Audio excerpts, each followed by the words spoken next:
At bumalik nga kami ngayong hapon dito sa Puguan sa Umabay. Andito na nga ang mga upa na pinadeliver namin kila Michael. Nagpakuha kami nito kasi kailangan talaga to para ang mga ipot ay hindi mabaho. At ayan nga si Hiral, ginagawa na ang pindutan ng ilaw. At ayan nga si Manong nagpapakain na at nagbulalagay na ng tubig sa pugo. At ayan nga si Mr. tamang tingin-tingin lang at hindi naman siya marunong sa pagdating sa wiring. Sa apat nga na magkakapatid, na si Mr. lang talaga ang naiba ng kurso. Kaya pagdating talaga sa wiring, hindi siya talaga dyan marunong. Mabuti na lang at marunong ang mga kapatid niya kaya nakakalibre sila pagdating sa pagwawiring. At ayan nga, tinutukan na nga ni Mr. ng electric fan ang mga pugo kasi sobrang dikit-dikit. Mainit talaga yan, may mga namatay na nga. Namadali na nga na mailawan na at malapit nang gumabi. At ayan nga si Mr. nagbukas siya sa kulungan at chinecheck niya kung may mga patay na ba dun sa bandang gitna. Yung mga nakakakain lang kasi yung mga nandito lang sa gilid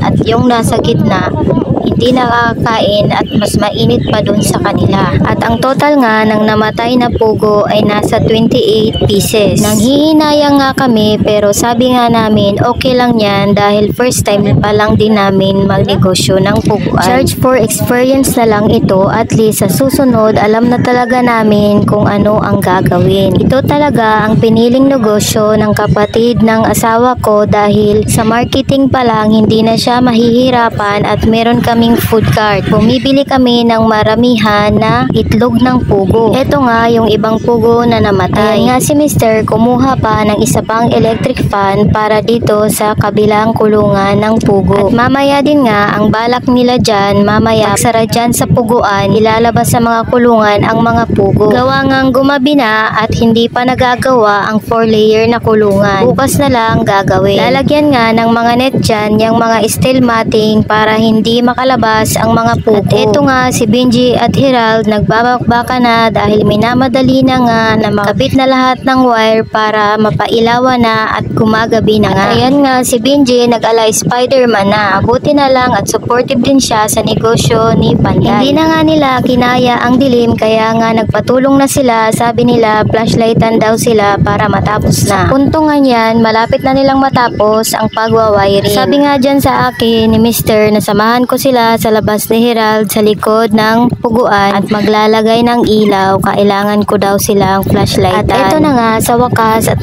napailawan na ang puguan. Ang susunod naman nila dyang gagawin ay lalagyan ng net ang steel matting para hindi makalabas ang mga pugo at sasarahan na nila dyan at bukas naman nila asikasuhin ang kulungan para mabalik na sa mga kulungan ang pugo. At ayan na nga, nililinisan na nila yung mga kalat kanina sa kanilang mga ginawang pagwawiring. Hindi ko na nga na-videohan ang paglalagay nila ng net at bumaba na ako para mag-asikaso ng kakainin ko at nagugutom na nga ako. Sakto nga at may natira pa pala silang lechon na sinigang.